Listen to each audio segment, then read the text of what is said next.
ज्या हाताने माझ्या कपाळावर शेंदूर भरला होता, त्याच हाताने आज मला धक्के मारून घराबाहेर काढलं. 2 वर्ष मी ज्या शरीराला एक जिवंत मूर्तीप्रमाणे जपलं, ज्याचा जखमा आपल्या आसवाने धुतल्या, तो आज शुद्धीवर आल्यावर जेव्हा मला म्हणाला की तू कोण आहेस, तेव्हा माझ्या काळजात जणू कुणीतरी गरम शिष्य ओतलं होतं. पोलिसांनी मला पकडलं होतं.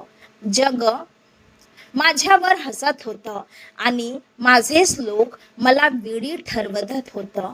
पण जाताना त्याने माझ्या हातात जो कागद दिला, त्या कागदाने माझ्या आयुष्याची सर्व समीकरण बदलून टाकली होती. तो कागद काय होतं आणि त्यामागे कोणतं भयंकर सत्य दडलं होतं, हे ऐकून तुमच्या पायाखालची जमीन सरकेल. माझं नाव ईश्वरी. एका साध्या मध्यमवर्गीय कुटुंबात वाढलेली मी स्वप्नाच्या दुनियेत वावरणारी मुलगी होते.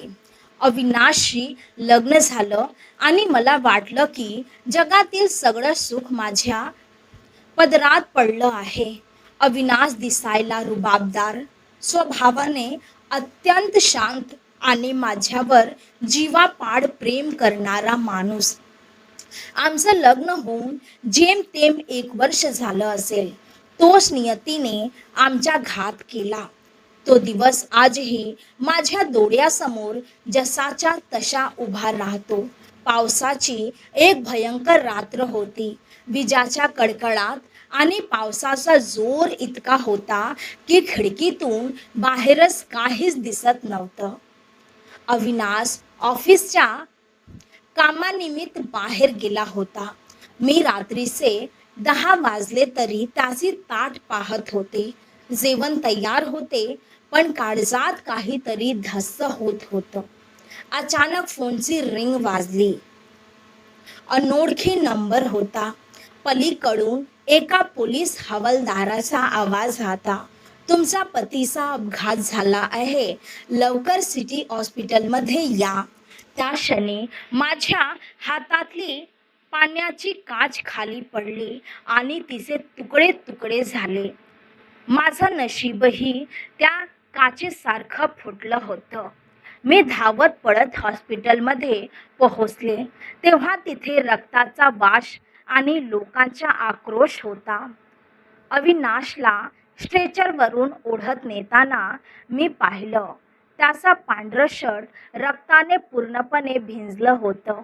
चेहरा ओळखून येत नव्हता. डॉक्टरांनी घाईघाईने त्याला ऑपरेशन थिएटरमध्ये नेलं. मी तिथे जमिनीवर कोसळले. माझे सासू सासरे आणि दीर तिथे आले, पण त्याच्या चेहऱ्यावर दुःखापेक्षा जास्त गोंधळ होता. ऑपरेशन तब्बल 6 तास चाललं. डॉक्टर बाहेर आले तेव्हा त्याच्या चेहऱ्यावर स्पष्ट निराशा होती. त्यांनी सांगितलं की अविनाशच्या डोक्याला गंभीर दुखापत झाली आहे. तो कोमामध्ये गेला आहे. तो कधी शुद्धीवर येईल की नाही हे सांगणं कठीण आहे. तिथून माझा वनवास सुरू झाला. सुरुवातीचे काही दिवस सगळे सोबत होते, पण जसे दिवस महिने बनू लागले तसे लोकांचे मुखवटे उतरू लागले. सासऱ्याच्या मंडळींना अविनाशच्या उपचाराचा खर्च आता जड वाटू लागला होता. माझे दीर सुहास यांनी तर स्पष्ट सांगून टाकलं की वहिनी, आता आपण किती दिवस हे करणार आहोत. डॉक्टर म्हणतात तो आता फक्त एक जिवंत प्रेत आहे. आपण घरच्या जमिनी विकून हे उपचार करतो. उद्या आपल्यावर रस्त्यावर येण्याची वेळ येईल. मला त्याचं बोलणं ऐकून धक्का बसला. ज्या मुलाने घरासाठी आपलं आयुष्य झिजवलं, तो आज आजारी असताना त्याचे स्वतःचे भाऊ त्याला प्रेत म्हणत होते. पण मी हार मानली नाही. मी माझे लग्नाचे दागिने, गळ्यातलं मंगळसूत्र सोडून बाकी सगळं सोन विकलं. माझ्या माहेरून मिळालेली थोडीफार संपत्तीही मी उपचारासाठी लावली. लोक मला वेडी म्हणायचे. हॉस्पिटलच्या वॉर्डमध्ये मी दिवस रात त्याच्या उसासी बसू असायचे. कधी त्याच्या हाताला मालिश करायचे, कधी त्याच्या कानात त्याच्या आवडत्या गाण्याच्या ओळी गुणगुणायचे. नर्स म्हणायचा की बाई, तू तरुण आहेस, आपलं आयुष्य कशाला खराब करतेस? हा माणूस आता कधीच उठणार नाही. पण माझं मन मला सांगायचं की अविनाश मला सोडून कुठे जाऊ शकत नाही. आमचं प्रेम इतकं कमकुवत नाही. कधी कधी रात्रीच्या शांततेत मी त्याचा हात माझ्या हातात घ्यायचे, तेव्हा मला त्याचा बोटामध्ये एक सूक्ष्म हालचाल जाणवायची. मी डॉक्टरांना सांगायचे, पण ते म्हणायचे की हे फक्त नसाचे स्पंदन आहे, दुसरं काही नाही. पण मला खात्री होती की तो मला प्रतिसाद देतो. सासऱ्यांची तर मर्यादाच ओलांडली. त्याने कोर्टात जाऊन अविनाशला मानसिकदृष्ट्या मृत घोषित करण्याचा प्रयत्न सुरू केला, जेणेकरून त्याची इन्शुरन्सची रक्कम आणि प्रॉपर्टी त्याचा हडप करता येईल. त्याने मला घरातून बाहेर काढण्याचाही प्रयत्न केला, पण मी अविनाशच्या बेड शेजारीच माझी चटई टाकली. त्या 2 वर्षात मी काय नाही केलं. लोकांच्या घरी जेवण बनवलं, हॉस्पिटलमध्ये साफसफाईची काम केली. फक्त अविनाशची शोध, औषध आणि हॉस्पिटलचं बिल भरण्यासाठी शरीराने मी खचले होते. डोळ्याखाली काळी वर्तुळ आली होती, पण मनातला विश्वास ढळला नव्हता. कित्येक वेळा माझे आई वडील मला न्यायला आले, म्हणाले की ईश्वरी परत चल, आम्ही दुसरं लग्न लावून देऊ. पण मी त्याला ओरडून सांगितलं की ज्याने माझ्या कपाळावर सिंदूर लावला तो जोपर्यंत जिवंत आहे तोपर्यंत मी त्याची पत्नी आहे. मग एक दिवस तब्बल 2 वर्षानंतर तो चमत्कार झाला, ज्याची मी रोज देवाकडे प्रार्थना करत होते. त्या दिवशी मी अविनाशच्या डोक्याला तेल लावत होते. अचानक मला त्याच्या पापण्या हलताना दिसल्या. मी स्तब्ध झाले. हळूहळू त्याचे डोळे उघडले. मला वाटलं की आता तो मला पाहून हसले. मला म्हणेल की ईश्वरी तू किती वाढलीस ग. त्याने माझ्याकडे पाहिलं, पण त्या नजरेत ती ओढ नव्हती, त्या नजरेत एक भीती होती. त्याने ओरडत विचारलं, कोण आहे तू बाई? हिला इथे बाहेर काढा. मला वाटलं तो थट्टा करतो. मी हसून म्हटलं, अहो मी तुमची ईश्वरी. पण त्याने डॉक्टरांना आणि नर्साला बोलावलं. तो सांगू लागला की ही बाई मला 2 वर्षापासून इथे डांबून ठेवलं. ही माझ्या मालमत्तेसाठी हे सगळं करतेस. माझे सासरचे लोक तिथे आले. त्यांनी तर या संधीचा फायदाच घेतला. त्याने पोलिसांना बोलावलं. पोलिसांनी मला तिथून ओढत बाहेर काढलं. सर्वांसमोर अविनाशने मला झिडकारलं. त्याने म्हटलं की मी या बाईला ओळखत नाही, ही फसवणूक करणारी स्त्री आहे. माझा जीव तिथेच निघाला असता तर बरं झालं असं मला वाटलं. 2 वर्ष ज्याची सेवा केली त्यानेच मला जगासमोर अपमानित केलं. पण जेव्हा पोलीस मला व्हॅनमध्ये बसवण्यासाठी घेऊन जात होते आणि सर्व लोक माझ्यावर थुकत होते, तेव्हा अविनाशने गर्दीतून मार्ग काढला. तो माझ्या जवळ आला. त्याने मला जोरात धक्का दिला आणि त्याच धक्काच्या आड त्याने माझ्या मुठीत एक छोटासा कागदाचा तुकडा दाबला. त्या क्षणी त्याच्या डोळ्यात मला 2 वर्षापूर्वीच ते प्रेम आणि प्रचंड वेदना दिसली. मला कळलं की काहीतरी खूप भयंकर घडतं, जे मला अजून माहीत नाही. पोलिसांच्या गाडीत बसताना मी त्या कागदाकडे पाहिलं, पण तो उघडण्याची माझी हिंमत होत नव्हती. माझं हृदय धडधडत होतं. ज्या अविनाशने मला ओळखण्यास नकार दिला त्यानेच हा कागद का दिला असावा? या एका कागदाने माझ्या आयुष्याची उरली सुरली स्वप्न पुन्हा एकदा जागी केली होती की पुन्हा एकदा मोडणार होती हे मला ठाऊक नव्हतं. पण ज्या धक्का मध्ये काहीतरी होतं ज्याने मला सांगून दिलं की हा माझ्या अविनाशच आहे. ही सुरुवात होती एका असा प्रवासाची जिथे मला माझ्याच माणसाचा क्रूरतेचा सामना करायचा होता. पोलीस स्टेशनच्या त्या काळोख्या आणि कुबट वास येणाऱ्या कोठीत मी जेव्हा बसले होते तेव्हा माझं शरीर एखाद्या लाकडासारखं सुन्न झाले होतं. डोळ्यातून वाहणारे अश्रू आता सुकले होते पण आतलं रडणं थांबत नव्हतं. ज्या माणसासाठी मी माझा तारुण्य, माझे दागिने, माझी झोप आणि माझ्या सर्वस्व अर्पण केलं, ज्याच्या एक श्वासासाठी मी हजारो रात्री जागून काढल्या, तोच माणूस आज सुधीवर आल्यावर मला बाहेर काढा हेला असा म्हटलो. हे दुःख कोणत्याही शब्दात मांडण्यापलीकडच होतं. पण त्याच वेळी माझ्या मुठीत तो चुरगळलेला कागद मला टोचत होता. तो कागद म्हणजे माझ्यासाठी बुडत्याला काठीचा आधार होता की अजून एका मोठ्या संकटाची नांदी. मी आजूबाजूला पाहिलं. पोलीस हवालदार लांब उभा होता. मी अत्यंत सावधपणे माझी मूठ उघडली. तो कागद घामाने थोडा ओला झाला होता. मी तो थरथरा हाताने सरळ केला आणि वाचू लागले. त्यावर अविनाशच्या ओळखीच्या अक्षरात लिहिलं होतं, ईश्वरी, पडून जा इथे. तुझ्या जीवाला धोका आहे. ते तुला मारून टाकतील. माझ्यावर विश्वास ठेव. मी नाटक करतो. कुणालाही सांगू नको की मी तुला ओळखलं आहे. घरी जाऊ नकोस. आपल्या जुन्या फार्म हाऊसवर जा. तिथे तुला सगळं समजेल. तुझ्याकडे फक्त 24 तास आहे. हे शब्द वाचून माझ्या अंगावर सरसरून काटा आला. काळजाची धडधड इतकी वाढली की मला वाटलं आता माझी छाती फाटून हृदय बाहेर येईल. अविनाश नाटक का करत होता? त्याला कोणापासून धोका होता? आणि ते म्हणजे नक्की कोण? माझे सासरचे लोक की अजून कोणी?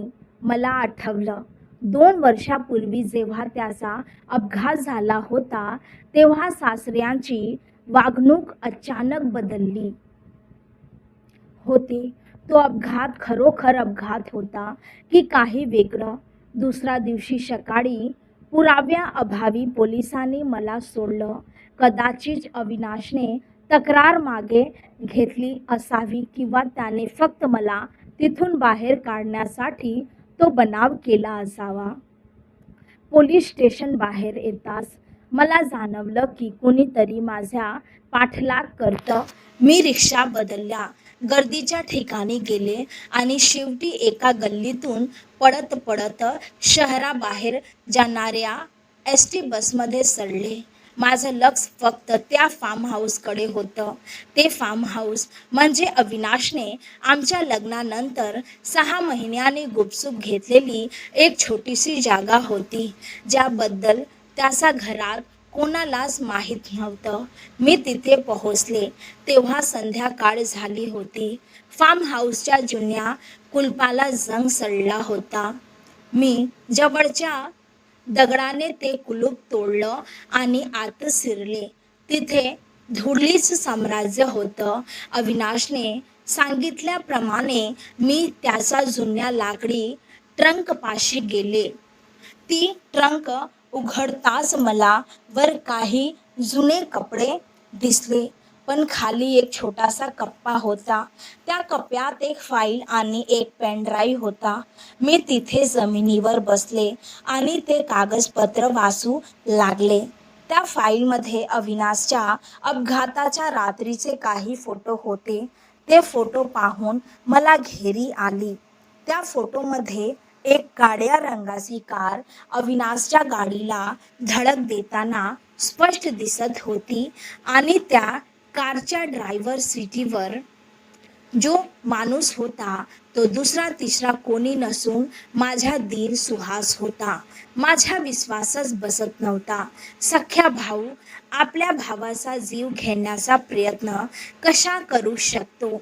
फाईलमध्ये पुढे काही बँक स्टेटमेंट होते. अविनाशच्या नावे एक मोठी बिझनेस पॉलिसी होती, जिची रक्कम तब्बल 10 कोटी रुपये होती. जर अविनाशचा मृत्यू झाला असता तर ते पैसे त्याचा वारसदारांना म्हणजेच त्याच्या आई वडिलांना आणि भावाला मिळणार होते. कारण लग्नानंतर नॉमिनी म्हणून माझं नाव लावायचं राहून गेलं होतं. पण अविनाश मेला नाही. तो कोमात गेला आणि 2 वर्ष मी त्याची सेवा करत राहिल्यामुळे त्यांना तो विमा क्लेम करता येत नव्हता. मी लॅपटॉपवर तो पेन ड्राईव्ह लावला. त्यात एक व्हिडिओ होता. तो व्हिडिओ अविनाशने त्याचा ऑफिसच्या कॅबिनमध्ये छुप्या कॅमेऱ्याने रेकॉर्ड केला होता. त्यात माझे सासरे आणि सुहास बोलत होते. सुहास म्हणत होता, बाबा, अविनाशला आता संपवलं पाहिजे. तो जर शुद्धीवर आला तर आपली सगळी काळी कृतं समोर येतील. त्याने ऑफिसच्या खात्यातले ते 5 कोटीचे घोड पकडले आहेस. तो उद्या पोलीस स्टेशनला जाणार आहे. त्यावर माझे सासरे थंड स्वभावाने म्हणाले होते की काळजी नको करू, उद्याची रात्र तो घरी पोहोचणारच नाही. हे ऐकून माझ्या अंगातून भीतीची एक लाट उसळली. म्हणजे 2 वर्ष मी ज्याच्या पाया पडत होते, ज्याच्याकडे अविनाशच्या आयुष्याची भीक मागत होते, तेच त्याचे खरे वैरी होते. आणि धक्कादायक गोष्ट म्हणजे जेव्हा अविनाश कोमात होता तेव्हा सासरचे लोक हॉस्पिटलमध्ये येऊन मला म्हणायचे की ईश्वरी, आता उपचाराचा खर्च थांबवा, तो मरणारच आहे. त्याला मरायचं होतं.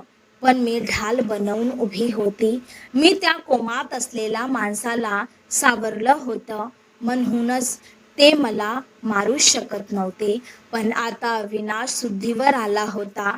त्याला माहीत होते की जर त्याने मला ओळखलं तर हे लोक मला जीवन सोडणार नाही. त्याला स्वतःपेक्षा माझी जास्त काळजी होती. म्हणूनच त्याने सर्वांसमोर मला ओळखत नसल्यास नाटक केलं, मला वेळी ठरवलं आणि पोलिसाच्या ताब्यात दिलं, जेणेकरून मी ज्या घरापासून आणि त्या लोकांपासून लांब सुरक्षित जाईन. तो स्वतः लांडण्याच्या कडपात एकटा राहिला होता, फक्त मला वाचवण्यासाठी. तो कागदमध्ये त्याची आर्त हाक होती. माझ्या मनात एकीकडे दुःख होतं की माझा अविनाश किती मोठ्या संकटात आहे आणि दुसरीकडे अभिमान होता की त्याने माझ्यासाठी स्वच्छ सर्वस्व पणाला लावलं होतं. पण आता प्रश्न होता की मी काय करू. माझ्याकडे फक्त काही तास उरले होते. सासरचे लोक आता अविनाशला असा एका कागदावर सही करायला लावणार होते, ज्यानुसार तो ज्याची सर्व संपत्ती त्याच्या नावे करेल आणि त्यानंतर ते त्याला कामाचं संपवून टाकतील. मला आता रणरागिणी व्हावं लागणार होतं. मी त्या रात्री फार्म हाऊसवरून निघाले.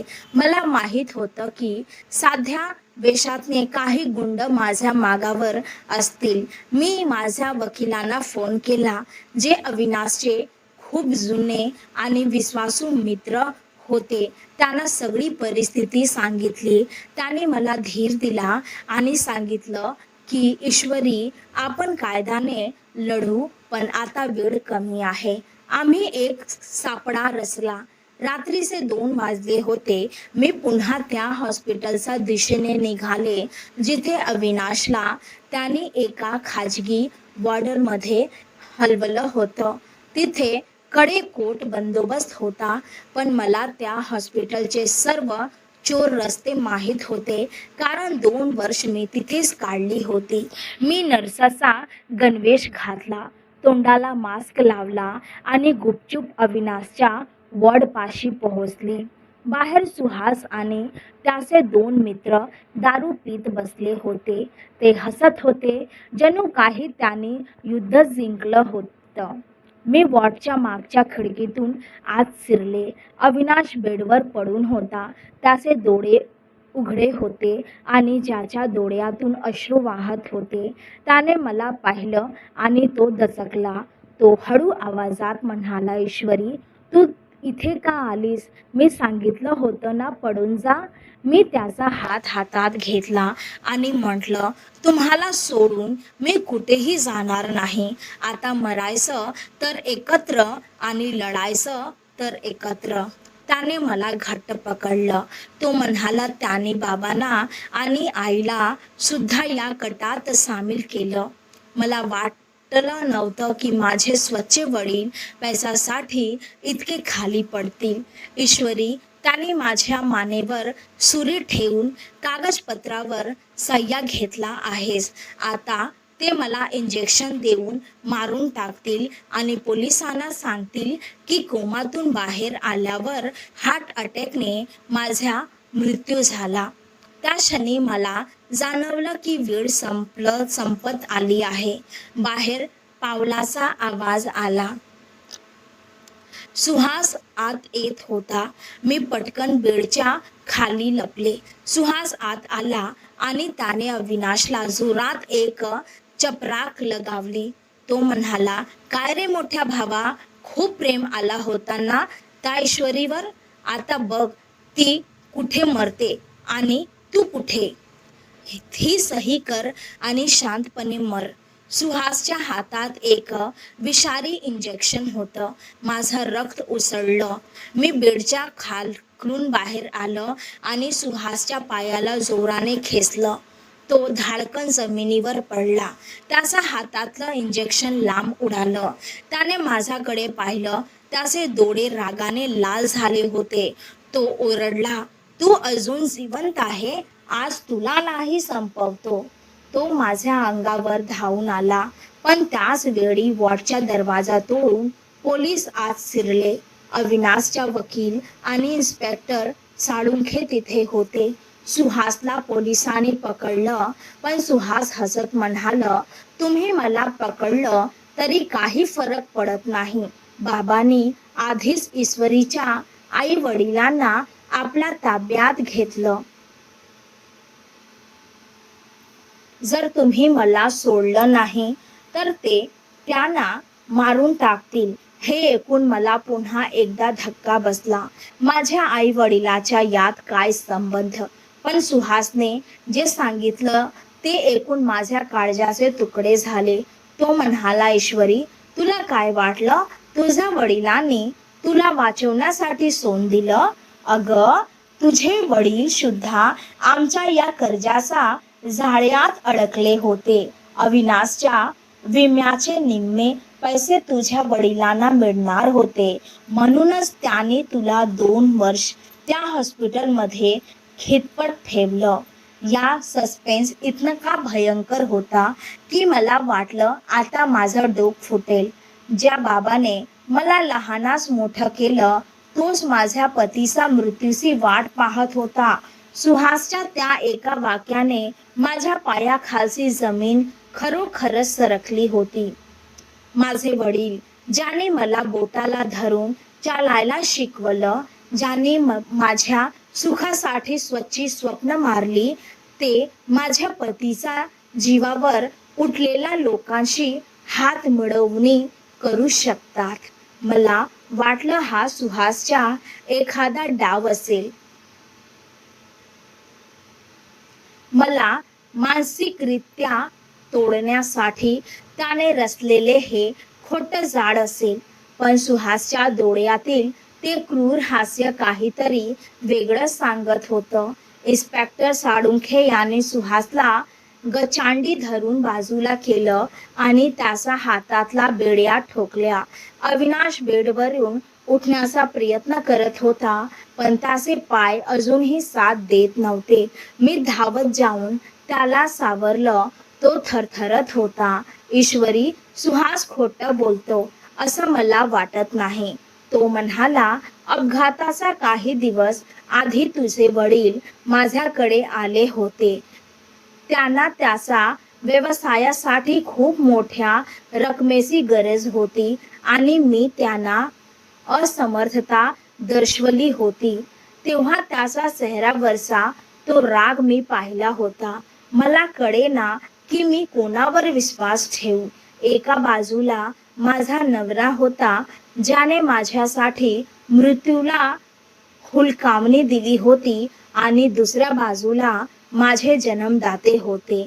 इन्स्पेक्टर साळुंखे यांनी तातडीने त्याच्या टीमला माझ्या वडिलाच्या घरी पाठवलं. दरम्यान हॉस्पिटलच्या त्या वॉर्डमध्ये एक वेगळंच युद्ध सुरू होतं. माझे सासरे आणि सासू तिथे आले.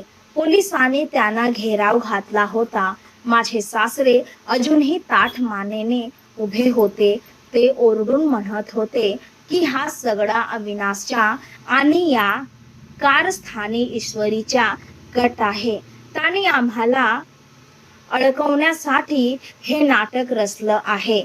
पण अविनाशने दिलेला तो पेन ड्राईव्ह आणि फार्म हाऊसवर मिळालेली ती कागदपत्र आता पोलिसाच्या ताब्यात होती.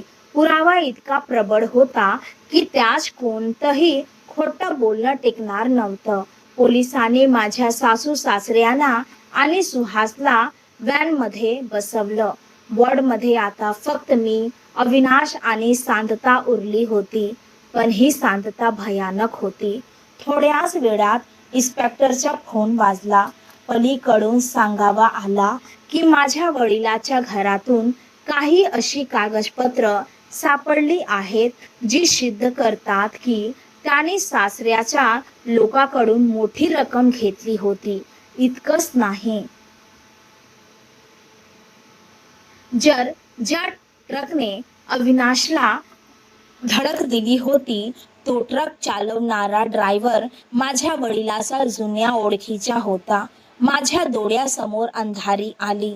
ज्या बापाने मला कन्यादान करताना अविनाशचा हात माझ्या हातात दिला होता, त्यानेच त्या हातावर रक्ताचे डाग पाडले होते. मी हंबरडा फोडून रडले. अविनाशने मला जवळ घेतलं. त्याच्या डोळ्यातही पाणी येत होतं. तो म्हणाला, ईश्वरी, लोक पैशासाठी इतके आंधळे कसे होऊ शकता? रक्ताची नाती इतकी स्वस्त कशी झाली? आम्ही दोघंही तिथेच बसून राहिलो. 2 वर्ष मी ज्याच्यासाठी लढले तेच माझे शत्रू निघाले होते. ज्या सासऱ्याचा घरी मी संसार घातला ते घर आता एक तुरुंग वाटू लागलं होतं. पण या संघर्षात एक गोष्ट स्पष्ट झाली होती, ती म्हणजे आमचं प्रेम. अविनाशने मला वाचवण्यासाठी स्वतःला विसरून मला ओळखत नसल्याचं नाटक केलं. माझ्यावर कलंक लावून घेतला फक्त मी सुरक्षित राहावी म्हणून, आणि मी त्याला वाचवण्यासाठी माझे सर्वस्व, अगदी माहेरच नातही पणाला लावलं होतं. काही दिवसानंतर कोर्टात केस उभी राहिली. माझे वडील, सासू सासरे आणि सुहास सगळे आरोपीच्या पिंजऱ्यात उभे होते. जेव्हा मी साक्ष देण्यासाठी उभी राहिले तेव्हा माझ्या वडिलांनी माझ्याकडे पाहिलं. त्याच्या डोळ्यात पश्चाताप होता की भीती हे मला कळलं नाही. पण मी ठरवलं होतं की आता भावांना थारा घ्यायचा नाही. मी सत्याची बाजू मांडली. त्या सर्वांना जन्म ठेपेची शिक्षा सुनावण्यात आणि कोर्टाच्या बाहेर आल्यावर प्रसार माध्यमाचे लोक माझ्या भोवती जमले. प्रत्येकाला आमची ही मिरकल स्टोरी जाणून घ्यायची होती. पण आम्हाला प्रसिद्धी नको होती. आम्हाला फक्त शांतता हवी होती. आम्ही ठरवलं की आता हे शहर, ही नाती आणि हा कटू आठवणी मागे सोडायचा. आम्ही अविनाशच्या त्या छोट्या फार्म हाऊसवर राहायला गेलो.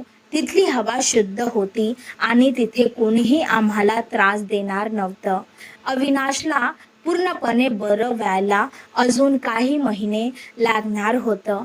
त्याची फिजिओथेरपी सुरू होती. मी त्याच्यासोबत सावलीसारखी असायचे. रोज सकाळी आम्ही बागेत बसून चहा घ्यायचो. एके दिवशी सकाळी अविनाशने तो जुना कागदाचा तुकडा काढला जो त्याने माझ्या हातात दिला होता. तो म्हणाला, ईश्वरी, त्या दिवशी जर तू तो कागद वाचला नसतास तर आज आपण इथे नसतो. मी त्याच्याकडे पाहिलं आणि म्हटलं, त्या कागदावरच्या शब्दापेक्षा जास्त विश्वास मला तुमचा डोळ्यावर होता. ज्या दिवशी तुम्ही मला ओळखत नसल्यास सांगितलं त्या दिवशी तुमच्या डोळ्यातली ती तळफड मी ओळखली होती. आम्ही दोघंही हसलो, पण त्या हसण्यामागे खूप मोठं दुःख दडलेले होते. आज आम्ही एका नवीन आयुष्याची सुरुवात केली आहे. अविनाशने आता घरूनच काम करायला सुरुवात केली आहे आणि मी जवळच्या एक शाळेत शिकवायला जाते. ज्या समाजाने मला वेळी ठरवलं होतं, आज तो समाज आमच्या प्रेमाची उदाहरण देतो. पण मला आता त्यास काही वाटत नाही. मला फक्त इतकं माहीत आहे की संकटाच्या काळात जेव्हा जग तुमच्या विरोधात असत तेव्हा फक्त तुमची निष्ठा आणि तुमचं सत्य तुम्हाला वाचवू शकतं. रक्ताची नाते नेहमीच आपली नसतात, पण संघर्षात जो हात धरून ठेवतो तोच आपला खरा असतो. माझ्या वडिलांनी जो गुन्हा केला त्याच प्रायश्चित्त ते जेलमध्ये घेत आहे. मी त्यांना माफ केलं नाही आणि कदाचित कधी करूही शकणार नाही, कारण त्यांनी फक्त अविनाशचा जीव घेण्याचा प्रयत्न केला नव्हता, तर एका मुलीच्या आपल्या बापावरचा विश्वास कायमचा मारून टाकला होता. आजही कधी कधी रात्री मला त्या अपघाताचे आवाज ऐकून येतात, पण जेव्हा मी बाजूला बघते आणि अविनाशला शांतपणे झोपलेले पाहते तेव्हा मला जाणवतं की ईश्वरच्या घरी उशीर आहे पण अंधेर नाही. आमचे आयुष्य आता एका वळणावर येऊन स्थिरावर आहे. आमच्याकडे आता खूप मोठी संपत्ती नाही, पण जे काही आहे ते आमच्या स्वतःचं मेहनतीचं आणि हक्काचं आहे. विम्याचे ते 10 कोटी रुपये आम्ही एका चॅरिटेबल ट्रस्टला दान करून टाकले, कारण ज्या पैशासाठी एवढं रक्ताचं राजकारण झालं ते पैसे आमच्या सुखाचे असू शकत नव्हते. हे जग आजही तसंच आहे, स्वार्थी आणि निष्ठुर. पण त्या जगात आमच्यासारखी काही माणसं आजही प्रेमाची ज्योत ठेवून आहेत. माझ्या आयुष्यातील ती घटना मला एकच गोष्ट शिकवून गेली की परिस्थिती कितीही भयंकर असो, स्वतःच्या जोडीदारावरचा विश्वास कधीही डळमळीत होऊ देऊ नका. कारण कोमातून परतलेला माणूस जेव्हा शुद्धीवर येतो तेव्हा त्याला औषधापेक्षा जास्त तुमच्या प्रेमाची गरज असते आणि तेच प्रेम त्याला मृत्यूच्या दारातून परत घेऊन येतं. आज मी आनंदी आहे, पण हे सुख मिळवण्यासाठी मला अग्नीतून जावं लागलं. ती 2 वर्ष, तो अपमान, ती गरिबी आणि तो विश्वासघात या सगळ्यांनी मला एक गंभीर स्त्री बनवलं आहे. माझी ही कथा ऐकून कदाचित तुमच्याही डोळ्यात पाणी आलं असेल, पण लक्षात ठेवा, अश्रू हे कमकुवतपणाचं लक्षण नसून ते तुमच्या शुद्ध मनाचा आरसा आहे. अविनाश आणि मी आता म्हातारपणाकडे वाटचाल करत आहोत, पण आमच्यासाठी आजही प्रत्येक दिवस त्या 2 वर्षाच्या वनवासानंतर मिळालेला एक आशीर्वाद आहे. ज्या कागदावर अविनाशने मला पळून जाण्यास सांगितलं होतं तो कागद मी आता एक प्रेममध्ये भिडवून भिंतीवर लावला आहे. तो कागद आम्हाला रोज आठवण करून देतो की संकट कितीही मोठं असेल तरी धैर्याने सामना केला तर विजय आपलाच होतो.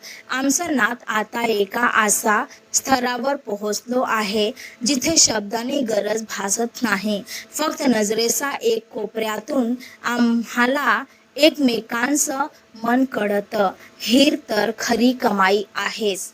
माझ्या आयुष्याची समाजाला एकच सांगण आहे, ही कोणास तरी आयुष्य उद्ध्वस्त करण्याआधी 10 वेळा विचार करा. कारण निसर्गाचा न्याय खूप भयानक असतो. आज मी आणि अविनाश शांत आहोत, तृप्त आहोत.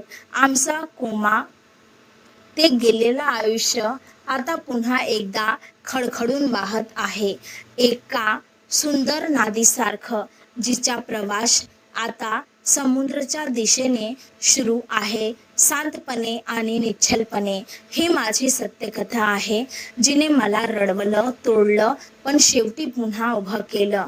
जीवनातील ही सत्य परीक्षा मी उत्तीर्ण झाले होते. आता उरलेले आयुष्य फक्त आणि फक्त प्रेमासाठी आहे. तर मित्रांनो, ही होती ईश्वरी आणि अविनाशची काळजाचा थरकाप उडवणारी सत्यकथा.